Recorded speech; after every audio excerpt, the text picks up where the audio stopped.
ఎవరైనా ఏదైనా అన్నప్పుడు పట్టించుకోకుండా ఎలా ఉంటామండి? మనుషులం కదా!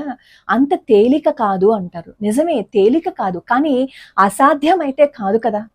మనం ఏదైనా చేస్తే అది సాధ్యమే అవుతుంది. నువ్వు ఏవైతే గ్రహిస్తున్నావో అదే నీ మనస్సు.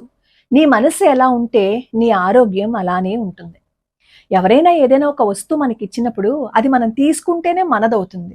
అలానే మనల్ని ఎవరైనా ఏదైనా అంటున్నప్పుడు మనం తీసుకోకుండా ఉంటే అవి మనవి కాదు. మనం తీసుకోలేదని అనుకోండి, ఆ మాటలు ఎవరి దగ్గర ఉండిపోతాయి? అన్న వాళ్ళ దగ్గర ఉండిపోతాయి. ఎవరికి చెందుతాయి? అన్న వాళ్ళకి చెందుతాయి. ఎన్నో భగవంతుడి గురించి మంచి విషయాలుండగా మనల్ని తిట్టారని, మనల్ని ఏదో అన్నారని ఎందుకు బాధపడాలి? ఎందుకు కృంగిపోవాలి? వాటిల్ని పట్టించుకోకండి. అసలు వినకండి. ఎవరైనా వచ్చి మీ గురించి ఏదైనా చెప్తున్నారు అని అనుకోండి, ఇలా అన్నారు ఫలానా వాళ్ళు అని. నాకు చెప్పకు. వినే ఓపిక, తీరిక లేదు. ఎందుకంటే నిత్యం భగవన్నామ స్మరణ చేసుకుంటున్న నాకు భగవంతుడు లీలలు మాత్రమే వినాలనుంది. ఇలాంటివన్నీ నేను విన్నను. కృష్ణుడంతటి వారికి తప్పలేదు కదా! నేనెంత చెప్పండి అని చెప్పి ముందు అక్కడ అవాయిడ్ చేసేయండి.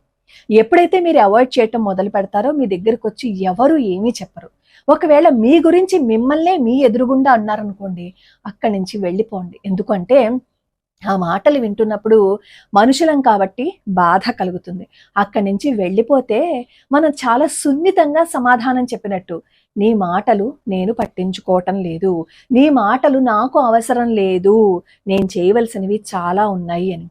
కృష్ణలీలలు, అమ్మవారి లీలలు వింటున్నప్పుడు మనసు ఎంత పొంగిపోతుంది. ఎవరైనా మిమ్మల్ని బాధ పెడితే అవి గుర్తు తెచ్చుకోండి.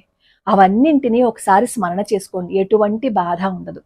అసాధ్యమైతే కాదు, ఖచ్చితంగా ఇది ప్రాక్టీస్ చేస్తే జీవితం ఎంతో బాగుంటుంది.